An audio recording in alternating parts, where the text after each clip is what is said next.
Meus queridos, a paz do Senhor Jesus para todos. Eu quero aqui na tarde deste dia, não é, que hoje já é 3 do ano de 2023, não é? 3 de janeiro de 2023. Quero falar aqui a respeito hoje de profetas menores, não é? Nós sabemos que existem profetas maiores e profetas menores. Quando se trata de profeta maior, não quer dizer que é maior em altura, no tamanho do ser humano, mas maior no significado de escritura, o que escreveu com certeza um livro, né, com mais letra, mais classificações de palavra. Deus usou ele por mais tempo. Um exemplo aqui a gente vê Isaías, né? São 66 capítulos, e a gente vai Salmo de número 150, e assim a gente vê Ezequiel, Jeremias. Então, quando se trata de profetas maiores, é nesse sentido. Mas eu quero falar aqui um pouco dos profetas menores para a nossa meditação na tarde deste dia. Nome dos profetas menores, o significado da expressão profeta menores, as designações profeta maior e profeta menor foram cunhadas por Agostinho no princípio do século IV depois de Cristo. Menor refere-se à brevidade do segundo grupo. Certamente não há importância relativa. Os hebreus chamavam de o livro dos 12. Foram provavelmente agrupados dessa maneira por Esdra e a grande sinagoga, mais ou menos em 425 a.C., talvez a fim de acomodá-los em um rolo. O grupo de todo é mais o culto de Isaías. A gente vê que é muito mais, como eu falei aqui, Isaías, a gente vê que ele escreveu bastante, não é?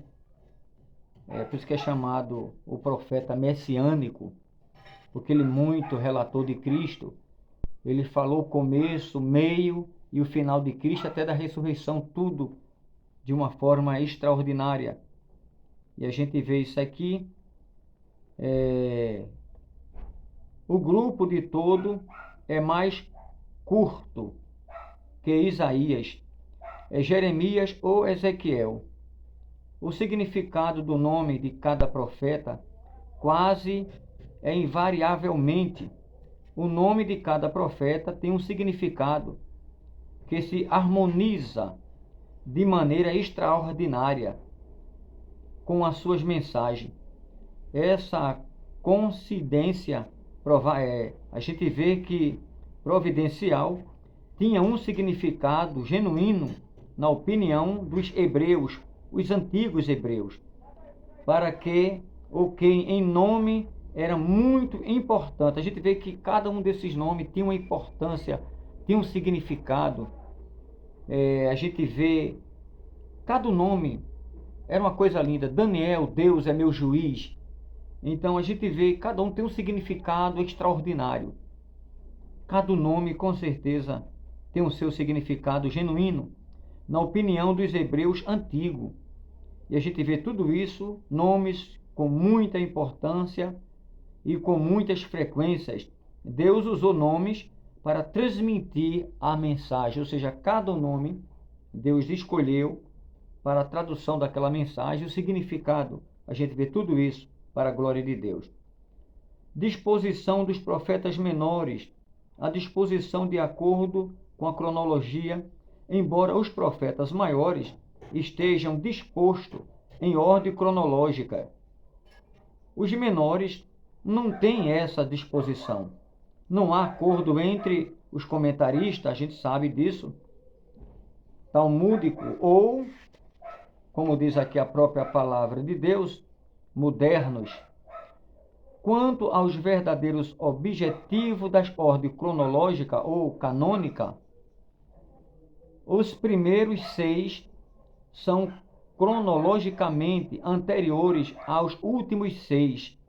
Estes últimos estão em ordem cronológica, mas a ordem dos primeiros 6 é um enigma, exceto pelo fato de todos eles tratarem de um período anteriores ao cativeiro do norte. Então, tem um significado. Então, Deus ele escolheu com muita cautela, com muita sabedoria, porque Deus é sábio.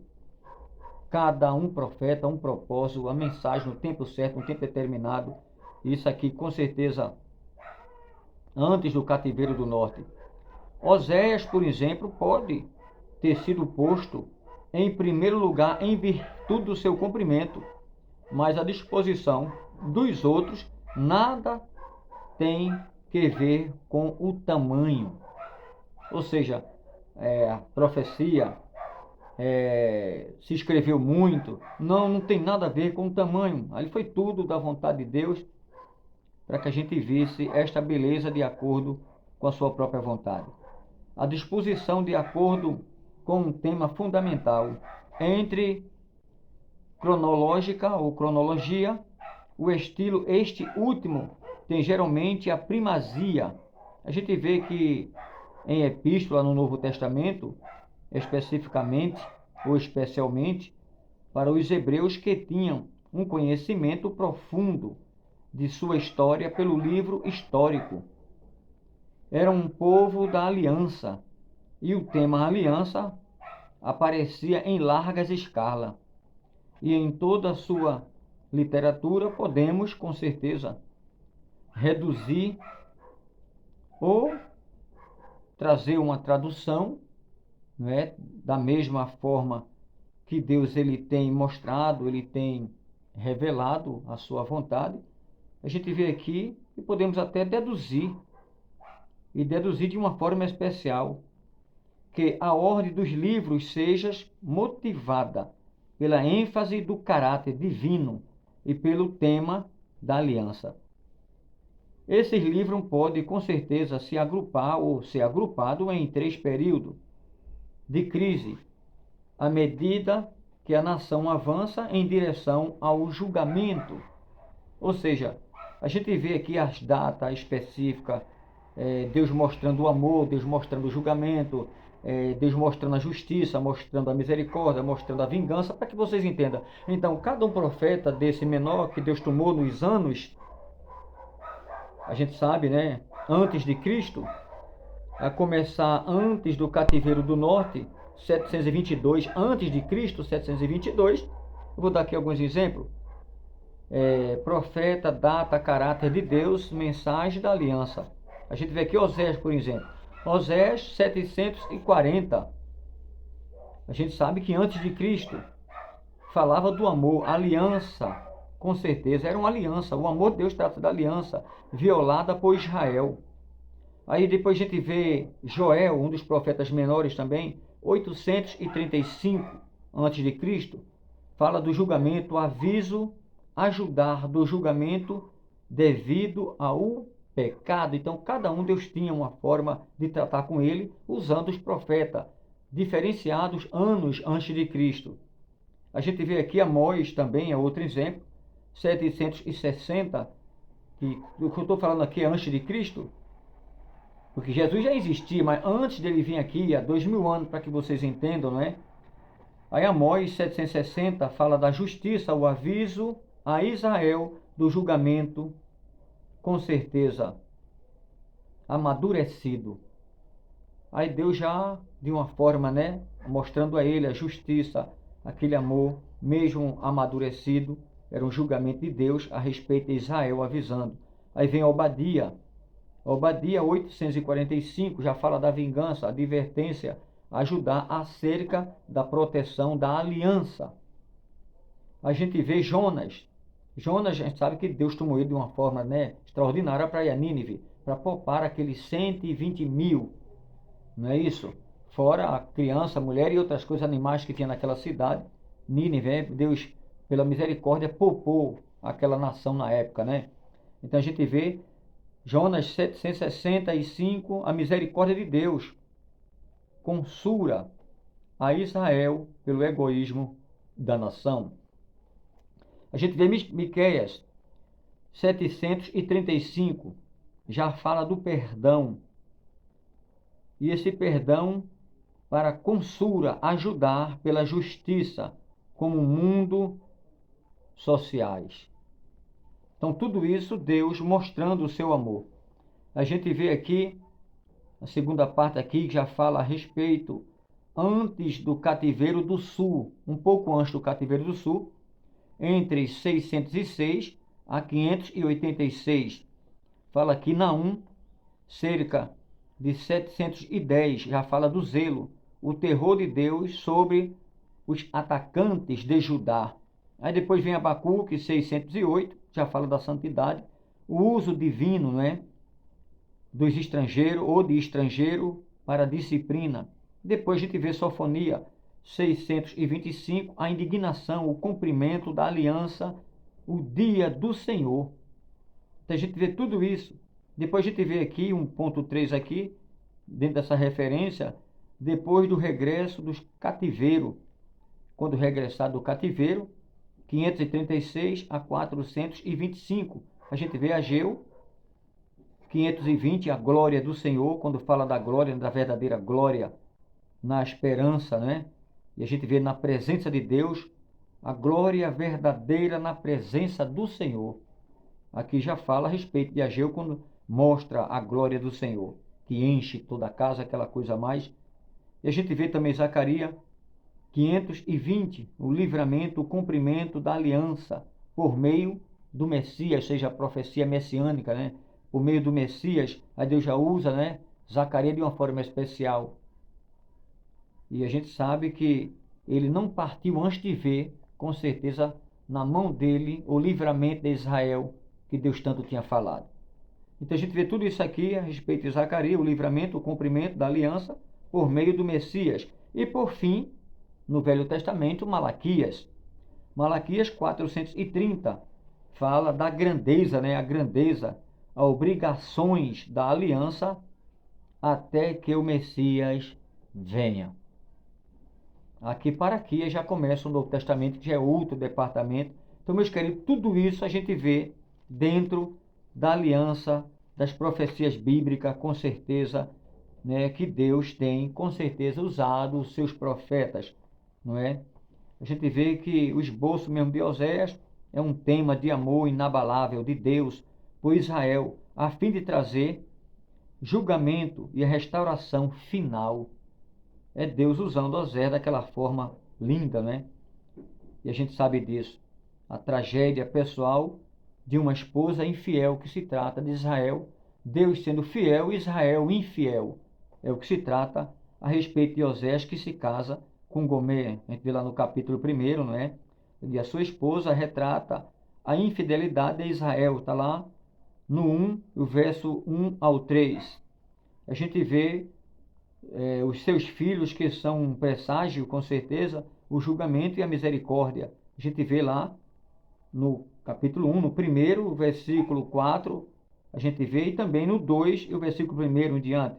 Oséias se divorcia com Gomer. A gente já vê isso no capítulo 2, e a gente vê lá, no versículo 13, né, do 2 ao 13 em diante, a loucura do adultério, a miséria do adultério, e tudo isso a gente vê. E Oséias casa-se novamente com Gomer, ou seja, pela segunda vez. A gente vê isso no capítulo 2, versículo 14, a gente vê lá, e o 13, o versículo 5, assim sucessivamente, você lendo lá, você vai encontrar tudo isso. E o Senhor, ele planeja um novo casamento com Israel. A gente vê lá no capítulo 2, versículo 14 ao 23. O Senhor ordena a Oséias que se case novamente com Gomer. A gente vê tudo isso no capítulo 3 e segue-se essa trajetória tão linda, a história, né, de Oséias, que se traduz hoje, o ser humano peca, erra, e Deus tem aquele amor, traz ele para cá, organiza a vida dele e dela. É um amor tremendo. Então tudo isso, a gente vê a tragédia nacional de uma nação infiel, mas o Senhor trata com esta nação, e a gente vê com uma ação tão linda, e a gente vê que o Senhor, ele entra com a ação de divórcio contra a Israel, capítulo 4, e o versículo 1 em diante você vai ver, o 6, e assim sucessivamente, a decadência do povo, capítulo 4, a depravação dos líderes, capítulo 5, e você vai ver partida do Senhor à espera de arrependimento, capítulo 5, e assim sucessivamente. O Senhor, ele deplora a infidelidade de Israel, capítulo 6, aí você vai ver dentro da sua totalidade. Aí você vê o total de falta de misericórdia, capítulo 6. Aí você vê aqui o afastamento do Senhor, capítulo 7. A confiança em deuses falsos, no capítulo 8, que eles confiavam em deuses falsos, abandonando o Senhor. E aquela trajetória toda e aquela tragédia, infelizmente. Aí você vai ver aqui também 5. Aí o lugar, você vê o verdadeiro refúgio, no capítulo 11 e 12, você vai ver tudo isso aí. Você vê a tragédia do próximo cativeiro, está lá no capítulo 9, versículo 10. E você vê também terrível julgamento por causa da idolatria, capítulo 13. Então tudo isso dentro da história de Oséias, um dos profetas menores, como eu tenho falado aqui. E você vê depois o triunfo milenário de um Deus fiel, porque Deus é fiel, capítulo 14. Aí você vê aqui a receita para receber a renovação do Senhor, capítulo 14 e por diante. Aí você vê aqui a promessa e a restauração feita pelo Senhor, capítulo 14, versículo 4 a 8. Aí você vê aqui a predição do Senhor.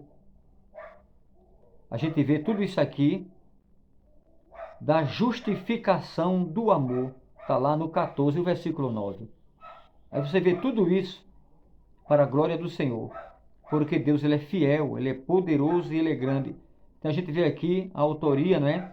O título de Oséias, o significado Oséias, que cada nome tem um significado. Oséias quer dizer salvação ou livramento do Senhor.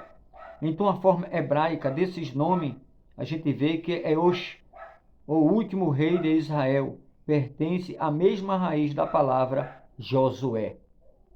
Então tudo isso a gente vê que por sua vez tem um prefixo iode, ou para Ies, ou o Senhor, ou Javé é salvação.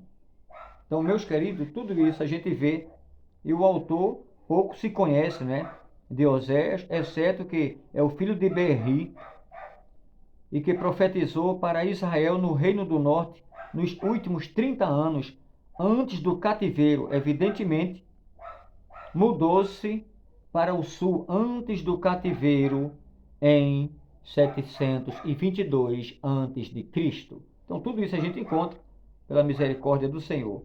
E a gente vê como Isaías e o seu contemporâneo em Judá, Oséias tinha uma família que foi usada pelo Senhor como um sinal para a nação, enquanto o futuro julgamento ou posterior à restauração, as suas lamentáveis relações conjugais tornaram-se um trama ao redor do qual o Senhor constituiu sua mensagem final ao reino do norte. Então tudo isso aqui a gente vê dentro da trajetória, né, da escritura sagrada. Deus, ele de uma forma especial, usando, cada nome tem um significado, e tem uma trajetória, tem um tratado, a gente sabe de tudo isso. Tem cenário político, tem cenário religioso, objetivo de Oséias, tudo isso. Se a gente for entrar aqui, é muita coisa mesmo. Há contribuições singulares de Oséias, o poder secreto do amor divino, o profeta e seu casamento falido, e depois aquela restauração e aquela coisa toda. Então é muita coisa. É o que Deus me deu aqui a respeito hoje de profetas menores na tarde deste dia, uma vez que hoje eu não saí para gravar fora, não é? Aí estou aqui dando essa palavra na Bíblia Sagrada a respeito de profetas menores e Oséias. Que Deus, ele continue abençoando a cada um de vocês. É o assunto que Deus me deu hoje a respeito da palavra do Eterno de profetas menores. Que Deus abençoe a cada um de vocês e continue abençoando, não é, esse ano 2023 com prosperidade, com livramento, com muita força e vigor, em nome de Jesus. 1 Samuel 2 e o verso 4, o arco do forte foi quebrado e Deus te dará vitória, com certeza. Ele vai aos grandes e fala a teu respeito. 5 e 5 Jeremias. Que Deus abençoe a todos, em nome de Jesus. Amanhã terá mais, eu acredito que amanhã Deus me dará a oportunidade de sair para gravar. E cantando para Jesus, dando uma palavra e mandando para vós outros. Em nome de Jesus, que Deus continue abençoando a todos vocês, continue ajudando esse caquinho aqui em oração, para a glória de Deus. Eu careço muito de vossas orações. E não esqueça, se alguém sentir de Deus, o telefone eu sempre falo, né? 87484419, à disposição para dizer que Jesus é bom, onde você congrega. Que Deus ele continue abençoando a cada um de vocês, em nome de Jesus Cristo. Não esqueça que Deus ele ama vocês de verdade. Tem uma obra excelente em cada vida, porque ele é fiel. Agradecendo aos internautas, continue levando esse trabalho adiante. Apresente aos vossos amigos e irmãos, compartilhe, deixe lá um joinha, comentando alguma coisa, dizendo que Jesus é bom. Eu sei que Deus é bom, e contudo a ninguém despreza. Que Deus abençoe a cada um de vocês. Cheguei ainda há pouco, estava fazendo serviço na área de pedreiro, cheguei um pouco cansativo, mesmo assim vim gravar aqui agora de tarde, mas Jesus é bom. Que Ele continue abençoando a vocês. Um forte abraço e até amanhã, se Deus quiser, em nome de Jesus o Eterno. Que Deus abençoe a vocês nesse dia 3 de janeiro de 2023, no começo do ano. Deus abençoe a todos e um forte abraço em nome de Jesus. E vem muitas surpresas aí, tá? Muitas surpresas, viu? Aguarde surpresa.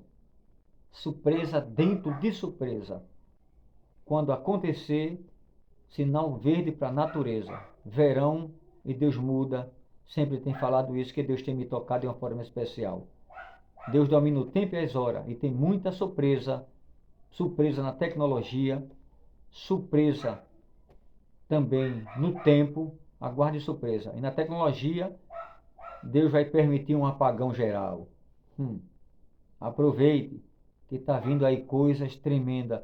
Só Deus sabe. Imagina um apagão geral em toda a terra, hein? Imagine. É um desespero, né? Até mesmo os carros parados pelo meio da rua, porque sinal que é bom um apagão geral. Imagina. Isso nos 4 cantos da terra. Trem vai ter que parar, até mesmo avião vai ter que dar um tempo, porque como é que vai voar sem tecnologia no momento, para dizer, pousa aqui, desce aqui, ou sai agora, sinal verde, ou sinal vermelho, ou amarelo, pare, atenção, aguarde um apagão que está vindo aí, e saberá que Deus está nesse negócio. É peso na terra, diz o Eterno, porque a glória é dele. Aguarde e saberá que Deus ainda fala, usando os seus cacos na terra, porque ele é o oleiro, e é quem domina os cacos. Ele é o oleiro, ele cuida dos vasos. Que Deus abençoe e um forte abraço em nome de Jesus, o Eterno. Guarda esta palavra.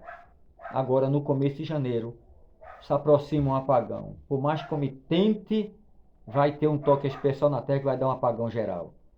Que Deus abençoe a todos.